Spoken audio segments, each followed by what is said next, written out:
A question came in from a Beyond Today viewer, and they asked the question, who is the angel of the Lord? Throughout the Old Testament, that phrase seems to pop up several times over and over again. And so it's a good question. Who is the angel of the Lord? So where would we start to begin to answer a question like that, Gary? Well, when you look at the Bible, of course, there's angels, who are messengers, supernatural messengers from God that He's created.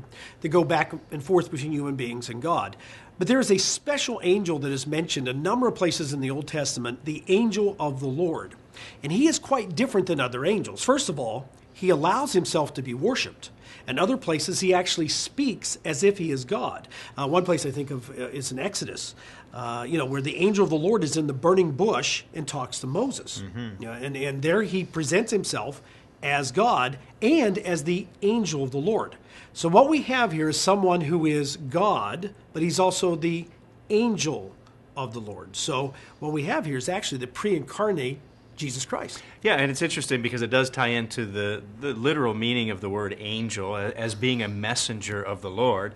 And so God can speak for himself at times as well. Through the burning bush, we've got him identifying himself as the I am, as the one who would become Jesus Christ. Yes. So even the translators in some of the different translations get it right because they'll capitalize that yes. A for angel, realizing it's something more than just an ordinary angel.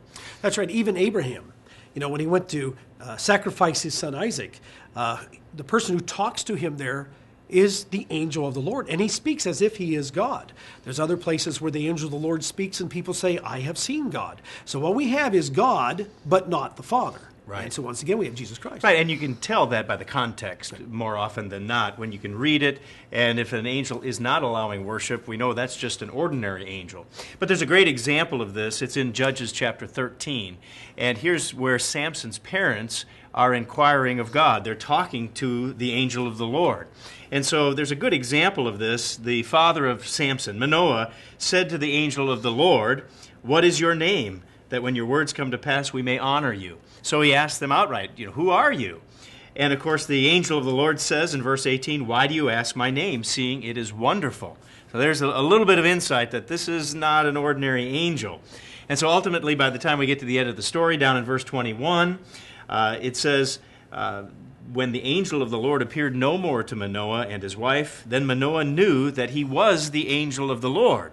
So we don't get the whole story there, but in the next verse, he says, Manoah said to his wife, "We shall surely die because we have seen God."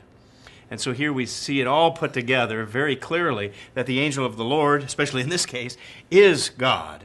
And so we know his identity in that case.